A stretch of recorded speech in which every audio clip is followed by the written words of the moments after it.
Hello, welcome back to Self Above Else, a podcast for the woman who dares to grow. I'm Zahra, your host, and this is where we get real about personal growth, self acceptance, and navigating life's chaos. Over here, there's no sugarcoating, no filtering, no pretending, just real, honest conversations that help you finally put yourself first. We live in a world where everyone is performing.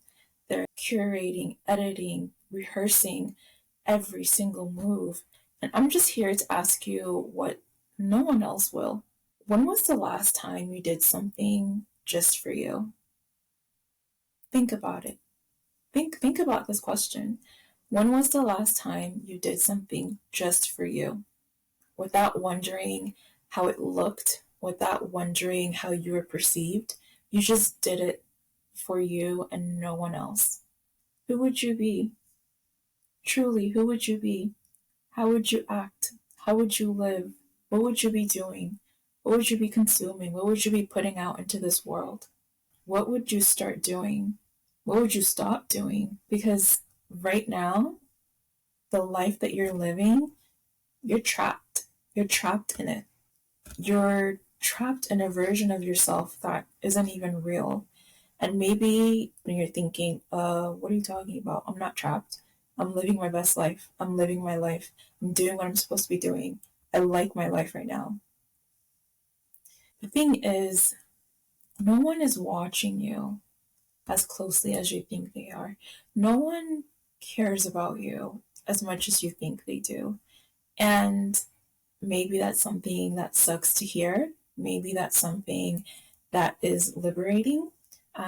And by the way, happy Women's History Month. I'm so glad we're closing out this month with an episode like this because I'm going to touch on something related to our history in a little bit. So stay tuned. But I just want to give a shout out to every single one of you.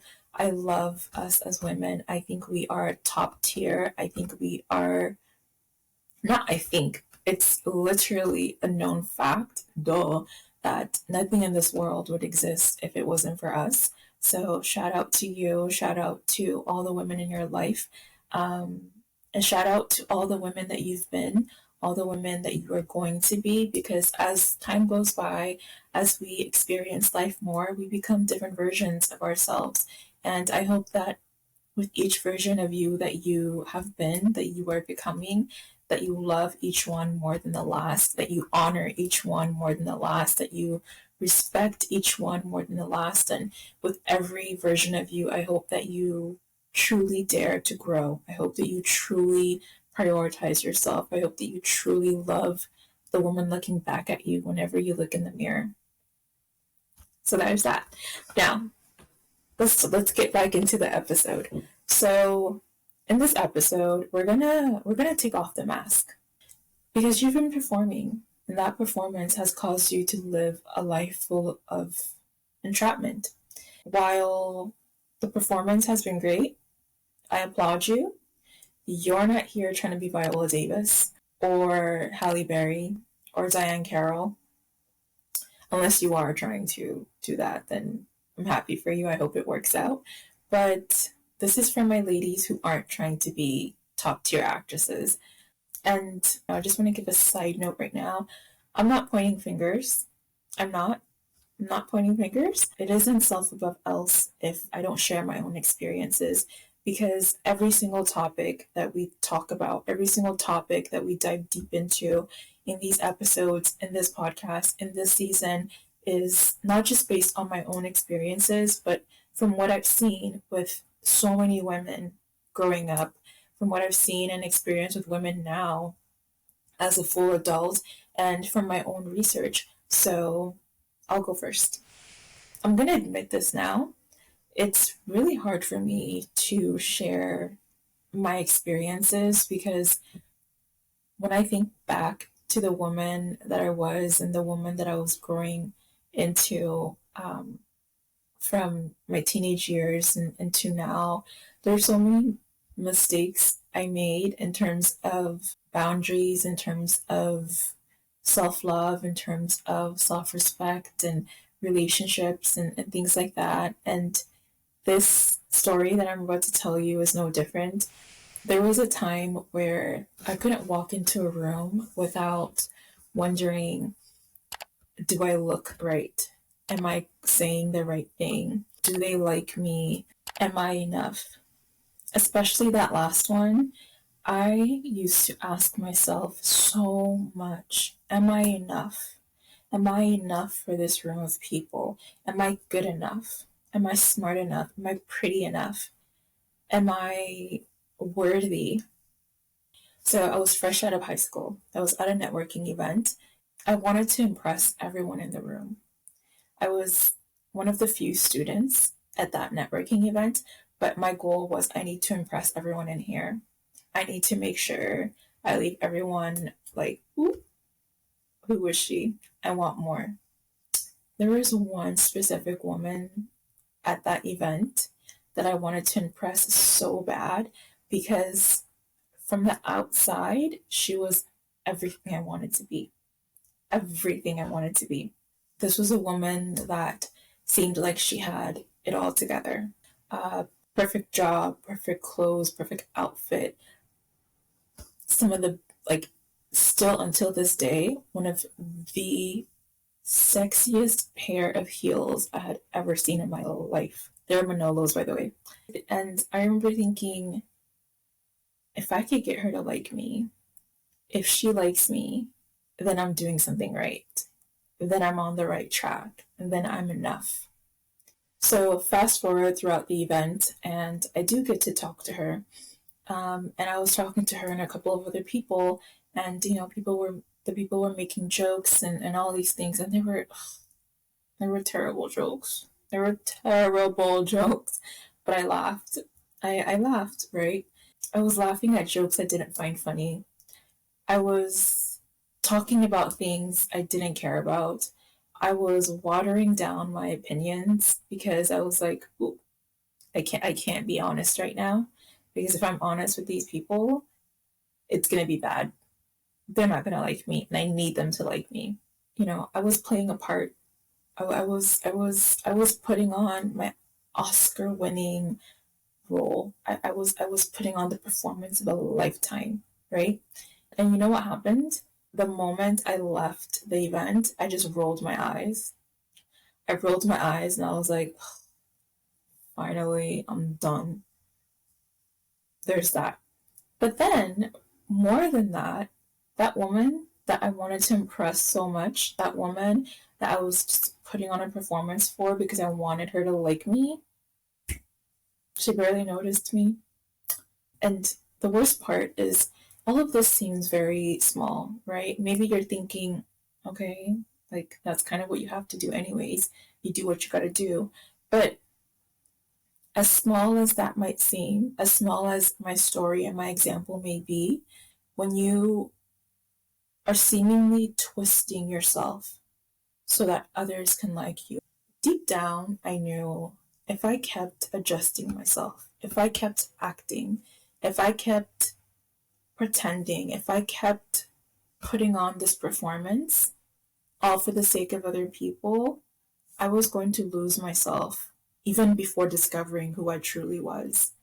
And thankfully for me, it was a lesson and an experience that I learned relatively early on in my life. But for so many women, that's not the case. And that's why we're talking about it today.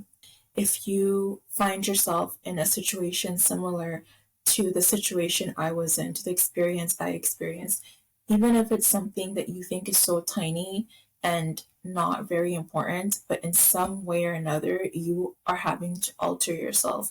You feel the need to change yourself, to adjust yourself, to water you down so that other people can be full, so that other people can like you.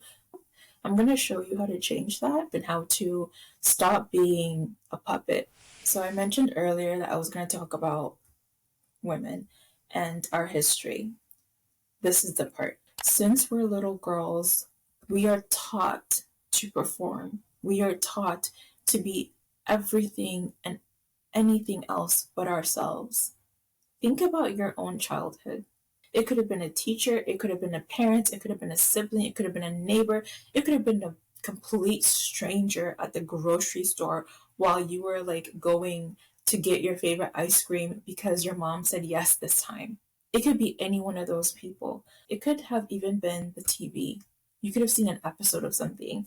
You could have seen a commercial. You could have seen a TikTok. You could have seen a reel, a YouTube video, whatever it is. At some point in our childhood, consistently, by the way, but I promise you, you're going to remember at least one part of your childhood, one memory where you were taught you cannot be yourself because being you is not okay. Because being you, authentically you, is shameful because it's not correct.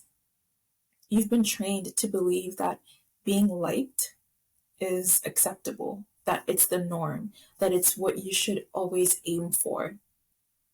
The crazy thing is, as little girls, it doesn't matter where you're from, by the way. This is like a collective thing that is taught to us as girls around the world throughout history. Your mom does it, your grandmother does it, your aunts do it, your mentors do it, your bosses do it, your girls do it, your sisters do it, your cousins do it, and learning to be liked as being acceptable. And then there are rules to it, right? We don't talk about the rules, but there are rules to it, and we know what they are because we've been taught this since we were kids. Be easy to be around. Don't make other people uncomfortable, especially men. And there's also, that thing of if they like you, then you're doing it right. Those are like the three rules that we're collectively taught as children.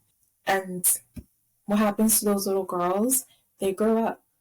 They grow up to be women, and those women become versions of themselves that are inauthentic. They become versions of themselves that are designed to be for everybody else but them. So you are taught to be for everyone but yourself. You are taught to be versions of ourselves that are completely disconnected from who we truly are. Completely. And it's so annoying and it's so frustrating. It's so cruel. And it's something that is so subtle. It's so normal that we don't even realize it's happening. We don't realize how bad it is. We don't realize how damaging it is until those little girls become adults. And then those adults those adults don't have identities. And then as an adult now, as a woman now, at some point you'll realize you're not even performing for other people anymore. You're performing for yourself. On top of that, you don't know how to stop. There's a psychological impact behind this. It gets to a point where you have it wired to your brain. Every time that you change yourself, every time that you edit yourself, every time that you curate yourself to be for other people, to fit what's acceptable, you are telling your brain, I'm not good enough. You're telling your brain every other version is acceptable, but not who I truly am. Your brain listens. Your brain is going to listen to that.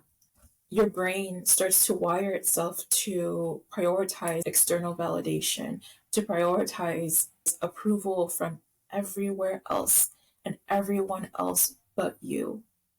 Think about it. Think about how you feel when you post on Instagram and you get all these likes. Think about how you feel when you share all this stuff about you and you receive all these good comments. Eventually you stop trusting yourself because you get to a point where you're like, I'm not good enough. And your brain is believing that. And if there's no self-trust, how can there be self-respect? If there's no self-respect, how can there be self-trust, right? If you're wondering why do you feel so stuck in this performance, why is it so hard sometimes to trust yourself? Why do you doubt yourself so much? This is probably the reason why. It's because of the performance that you're putting on. You have always been everyone else. You have always been someone for everyone else but yourself. So you don't even know who you are. If you don't know who you are, how can you trust yourself? But the good thing is, this is all of these things you can unlearn. So you can definitely unlearn it. But I also want to let you know that this performance you're putting on, these versions of you that you are being for everybody else, it's costing you so much more than you think.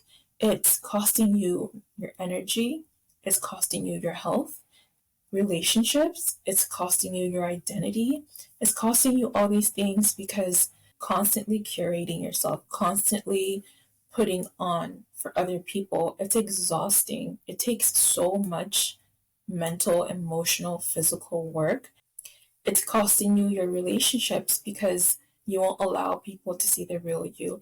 And if you don't allow people to see the real you, you'll never really discover and experience who your real true people are, who your real true community is. Because you are with people who are connecting with the version of you that isn't you. Think about it. Think about like when you're in high school. Think about when you're in middle school. Think about when you're in primary school. You know, your best friend is usually the person that you connect with the most because they understand you, because they see the real you. Whereas like some of your other friends or the cliques that you're part of, it's just like for show. It's the same thing here. It's okay to have different types of friends, different groups of friends, but it's also incredibly important to have a nuclear community that is representative of who you truly are, because if you're constantly putting on, you're going to miss out on experiences with that community. And community is one of the most important things to having a life that is full of quality, a life that is full of happiness, a life that is full of the most beautiful experiences. And then on top of that, if you perform long enough, you lose yourself. It'll get to the point where you look in the mirror and you're just like, who is this? Who is this? Like, who is this person looking back at me? I don't know her. Who am I? It literally gets to that point where you're constantly having an identity crisis. You're constantly asking and wondering, how did your life get to this? How did you get to this? Where did it all go wrong? That brings me to the next part that I really want to talk about, which is how you can actually break out of this performance cycle and finally be you, finally dare to grow. So the first thing is finding your performance personas. There's certain ways to do that. The first thing you want to do is actually identify your top three performance personas. So I've put three together. These are the three that I used to use the most. The first one is the cool girl. So this is where you downplay your emotions. Nothing really phases you on the surface, or you come off as emotionless. The second one is the fixer. This is where you become the emotional janitor, where you are solving everyone's problems but your own, where you are listening to everyone's problems, everyone's experiences more than anything. And the last one, the third one, is the chameleon. This is where you shift your personality based on who's in the room or based on where you are and who you're with. But now, what you want to do is write down the three personas that you go to the most. And maybe it's not even three, maybe it could be two personas, it could be one persona, but write down those personas. You can name them if you want, or you could just describe them and that's it. You know what? Actually, I would say name them. There's a reason why you want to name them. Naming your persona separates you from the performance, right? So let's say your name is Ella. There's Ella, and then there is the chameleon. The chameleon is the performance. Ella is Ella. Ella is authentically you. So now that you know those personas, now that you have them named out, this is where things get a little hard. Asking why and diving really deep into why you do this, beyond this is what I was taught, beyond this is what will make people like me. Those are all surface level reasons. Those are all surface level answers. You really have to dig deep here. Ask yourself, why do you need these personas to survive? Like, what is helpful in having those personas? What do they do for your mental, for your emotions, for you physically? Because sometimes with these personas, you change how you dress. Sometimes you change how you walk. Sometimes you change how you talk. So there's the physical aspect to it as well. The next thing you want to do, which is number 2, uncover the hidden payoff. What are you really getting out of these personas? What are you really getting out of all these performances you're putting on? It's definitely not an Oscar, right? If you keep performing, you are getting something out of it. Even if you don't realize it, you are getting something out of it. There is a payoff somewhere in there. Sometimes the payoff is good, sometimes it's bad, but there is a payoff somewhere in there. If there wasn't a payoff, if you weren't getting something out of it, you would stop. You would stop. So what's your payoff? And listen, don't give yourself surface level answers. Don't do that to yourself. Have some self-respect. I respect you. Now you have to respect you. Respect yourself enough. Love yourself enough to be honest here, to go deeper here. In order to go deeper, here's some questions you should really be thinking about. Are you performing because it's easier to be liked than it is to be real? Are you shaping yourself or adjusting you and performing because being rejected feels like losing your life? Are you playing that role or those roles and those personas because you don't trust the real you? You don't trust that the real authentic you is enough? Those are just some questions to get the ball rolling here.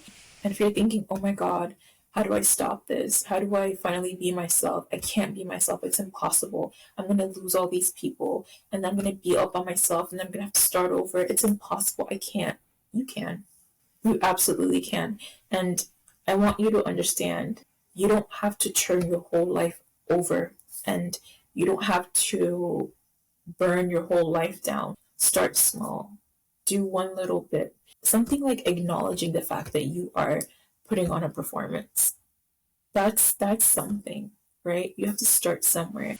So how do you stick to no longer performing when you have decided, okay, you know what? Yeah, I want to stop these performances. I want to stop being everyone else.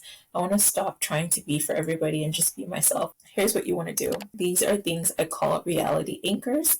You want to pick 3 non-negotiable truths about who you authentically are and write them down wherever you can see them every day. So some examples could be, I am not responsible for managing other people's emotions. I don't have to shrink myself to make others comfortable. I am worthy without performing for it.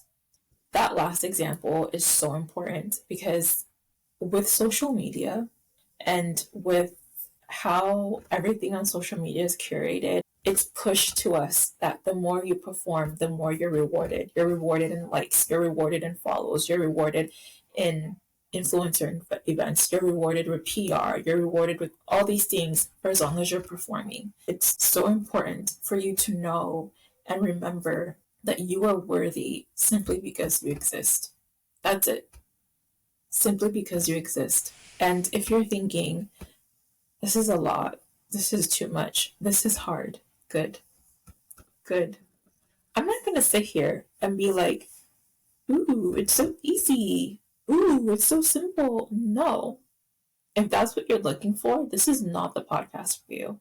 I've said it over and over again in every single intro, in every single episode. This is where we keep it real. No sugarcoating, right? No filtering.